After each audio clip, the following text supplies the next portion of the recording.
বাংলাদেশের সর্বশেষ গুরুত্বপূর্ণ আপডেট সংবাদে আপনাকে স্বাগত। শুরুতেই সংবাদ শিরোনাম, পরে বিস্তারিত। শুরুতেই জানিয়ে দিব, তেঁতুলিয়ায় আওয়ামী লীগ বিএনপির সংঘর্ষ, চেয়ারম্যানের বাড়িতে আগুন।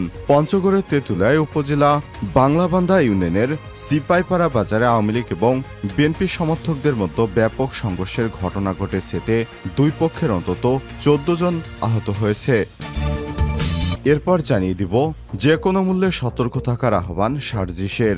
স্বৈরাচারের দোসররা ঐক্য বিনষ্ট করে আন্দোলনকারীদের উপর হামলা করতে পারে, এজন্য রাজনৈতিক আদর্শ একপাশে রেখে যে কোনো মূল্যে সতর্ক থাকার আহ্বান জানিয়েছেন বৈষম্যবিরোধী ছাত্র আন্দোলনের অন্যতম সমন্বয়ক সাজিস আলম।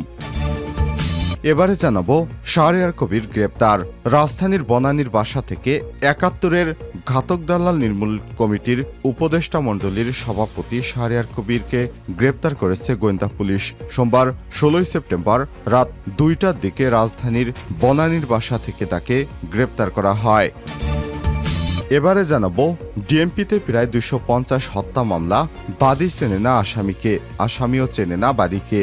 গণ অভ্যুত্থানে গত ৫ আগস্ট পতন হয় শেখ হাসিনা সরকারের। এরপর থেকে শেখ হাসিনা আওয়ামী লীগ নেতা সহ ক্ষমতাধর ব্যক্তিদের নামে বিভিন্ন মামলা হয়েছে থানায়। ডিএমপির তথ্য মতে ৫ থেকে ১৬ সেপ্টেম্বর পর্যন্ত প্রায় ১.৫ মাসে রাজধানীর থানাগুলোতে হত্যা মামলা হয়েছে ২৪৮টি। চ্যানেল 24-এর অনুসন্ধান বলছে, এসব মামলায় বেশিরভাগই এজাহার একই ধরনের। প্রথম ১০ থেকে ২০ জন আসামি আওয়ামী লীগের শীর্ষ নেতা সহ প্রভাবশালী কিছু পুলিশ কর্মকর্তার বিরুদ্ধে। এসব মামলায় বেশিরভাগ ক্ষেত্রেই বাদী চেনে না আসামিকে, আসামি ও বাদীর নাম কখনোই শোনেনি। জানাবো, ৫ দিনের রিমান্ডে সাবেক জনপ্রশাসন মন্ত্রী। রাজধানীর আদাবর থানায় দায়ের হওয়া গার্মেন্টস কর্মী রুবেল হত্যা মামলায় সাবেক জনপ্রশাসন মন্ত্রী ফরহাদ হোসেনকে ৫ দিনের রিমান্ড দিয়েছে আদালত। এবং সর্বশেষ জানিয়ে দিব, গণবিবাহের উদ্যোগ নিয়ে যা জানালেন ঢাবি প্রশাসন। ঢাকা বিশ্ববিদ্যালয়ের ঢাবি প্রশাসন জানিয়েছে, তারা গণবিবাহ নিয়ে তাদের কোনো অনুমোদন নেই। ঢাকা বিশ্ববিদ্যালয়ের ঢাবি শহীদ সার্জেন্ট জহুরুল হক হলে কয়েকজন শিক্ষার্থী কর্তৃক গণবিয়ের আয়োজনকে তাদের একান্ত ব্যক্তিগত উদ্যোগ বলে জানিয়েছে ঢাবি প্রশাসন। পাশাপাশি এই উদ্যোগের কর্তৃপক্ষ অনুমোদন দেয়নি, বরং কর্তৃপক্ষ শিক্ষার্থীদের অনুরোধ করেছিল এসব বিবাহ বন্ধ করতে। তারপর তারা যেগুলো করছে সম্পূর্ণ তাদের নিজ উদ্যোগে। এখানে বিশ্ববিদ্যালয়ের প্রশাসনের কোনো ভূমিকা নেই বলে জানিয়েছেন তারা। প্রিয় দর্শক, এতক্ষণ শুনছিলেন সংবাদ শিরোনাম, এবারে বিস্তারিত। তবে তার আগে বন্ধুরা, অনুরোধ থাকবে এই সংবাদটিতে একটি লাইক দিন। এই চ্যানেলে আপনি নতুন হয়ে থাকলে আমাদের সংবাদটি দেখতে দেখতে চ্যানেলটি সাবস্ক্রাইব করে রাখুন। কমেন্ট করে আপনার মূল্যবান মতামত জানিয়ে দিন বন্ধুরা, আপনি বিশ্বের কোন দেশ থেকে বা বাংলাদেশের কোন স্থান থেকে আমাদের সংবাদটি দেখছেন এবং শুনছেন। এবারে বিস্তারিত।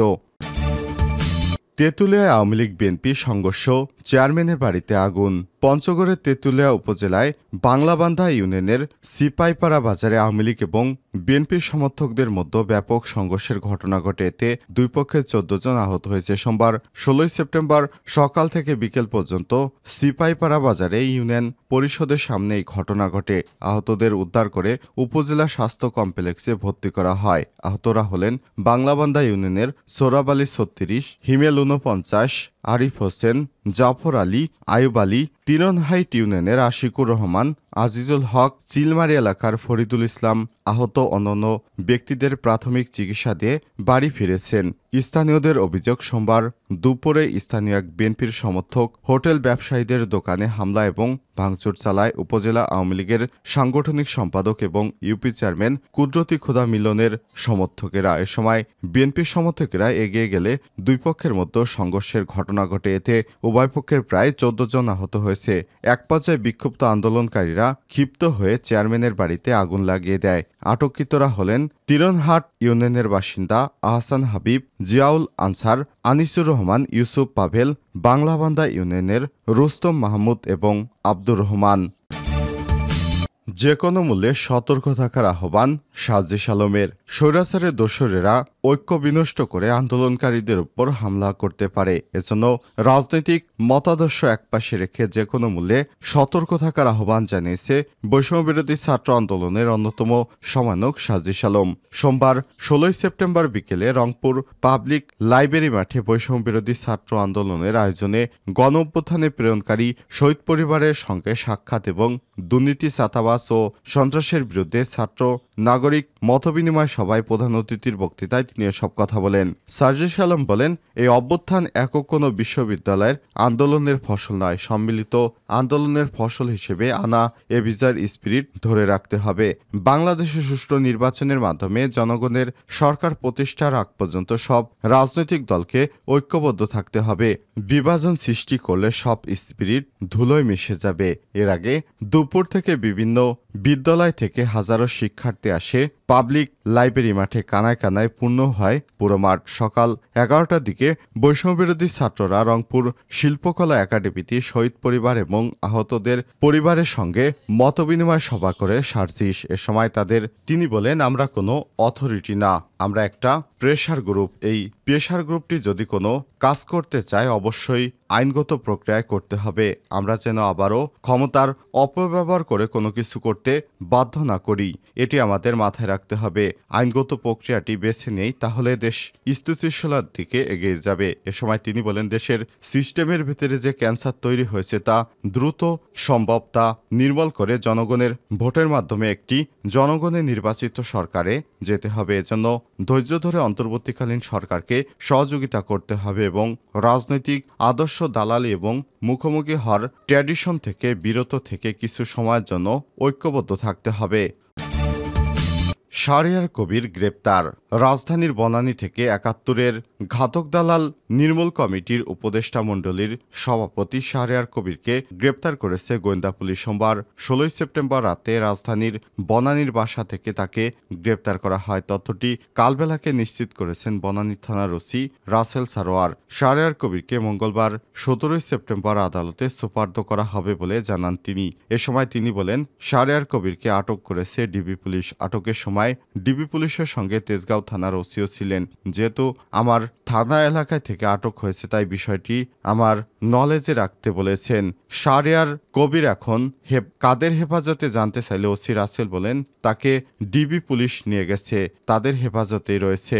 বনানী থানার করা এক হত্যা মামলায় শাহরিয়ার কবিরকে গ্রেপ্তার করেছে তেজগাঁও থানার পুলিশ উল্লেখ করে ওসি বলেন, তবে কোনো হত্যা মামলায় গ্রেপ্তার সেটা বলতে পারছি না। উল্লেখ্য, গত 20 আগস্ট আন্তর্জাতিক অপরাধ ট্রাইব্যুনাল হেফাজতের যুগ্ম মহাসচিব শিক্ষা ও আইন মুফতি হারুন উজহার চৌধুরী মতিঝিল শাপলা চত্বরে 2013 সালের 5 মে হেফাজত ইসলামের সমাবেশ ঘিরে মানবতা বিরোধী অপরাধ এবং গণহত্যার অভিযোগ করে সাবেক প্রধানমন্ত্রী শেখ হাসিনা সহ আরও 23 জনের বিরুদ্ধে অভিযুক্তদের একজন শাহরিয়ার কবির। এছাড়াও গত 5 আগস্ট যাত্রাবাড়িতে কুতুব আলীকে শিক্ষার্থী ইমরান হোসেনের মৃত্যুর ঘটনায় দায়ের করা হত্যা মামলার আসামিও এই মুরগি কবির খ্যাত শাহরিয়ার কবির। ডিএমপিতে প্রায় 250 হত্যা মামলা, বাদী চেনে না আসামিকে, আসামিও জানে না কিছু। গণঅভ্যুত্থানে গত 5 আগস্ট পতন হয় শেখ হাসিনা সরকারের। এরপর থেকে শেখ হাসিনা আওয়ামী লীগ নেতা সহ ক্ষমতাধর কিছু ব্যক্তিদের নামে হয় বিভিন্ন থানায় মামলা। ডিএমপির তথ্য মতে গত 5 থেকে 16 সেপ্টেম্বর পর্যন্ত প্রায় 1.5 মাসে রাজধানীর থানাগুলোতে হত্যা মামলা দায়ের হয়েছে 248টি। চ্যানেল 24 এর অনুসন্ধান বলছে, সব মামলার বেশিরভাগ এজেহার একই ধরনের। প্রথম 10 থেকে 20 জন আসামি আওয়ামী লীগের শীর্ষ নেতা সহ কিছু প্রভাবশালী পুলিশ কর্মকর্তা। এসব মামলার বেশিরভাগ ক্ষেত্রেই বাদী চেনে না আসামিকে, আসামিও বাদীকে চেনেনি। গত 25 আগস্ট ঢাকার দোহায় বিভিন্ন থানায় বিশেষ করে এই মামলাগুলি হয়েছে। এ সময় তিনি আরও বলেন, গত 25 আগস্ট ঢাকার দোহার থানা হয় তেমনি একটি মামলা। এজাহারে থাকা ঠিকানার সূত্র ধরে আসামির খোঁজ করে চ্যানেল 24 অনুসন্ধান করে জানা যায়, রাজনৈতিক পরিচয় না থাকায় অভিযুক্ত শাটার্দ এই ব্যক্তি দেশের শীর্ষ ব্যবসায়ীদের একজন। তিনি দাবি করেন গত 10 বছরের দোহার যাননি তিনি। এ সময় তিনি আরও বলেন, ব্যবসা করি জীবনভর, সেই হিসেবেই সরকার যেই থাকুক তাদের সঙ্গেই আমাদের সখ্যতা থাকে, কিন্তু আমরা কোনো রাজনীতি করি না, এখনো করি না। আমার নামে হত্যা মামলা মামলা করা হয়েছে, অথচ গত 10 বছর ধরে আমি দোহার যাইনি। কেন কিভাবে আমার নামে মামলা হলো এ বিষয়ে কিছুই বুঝতে পারছি না। সরকারের কাছে আবেদন করব আমাদের জন্য এভাবে অপদস্থ না করা হয়।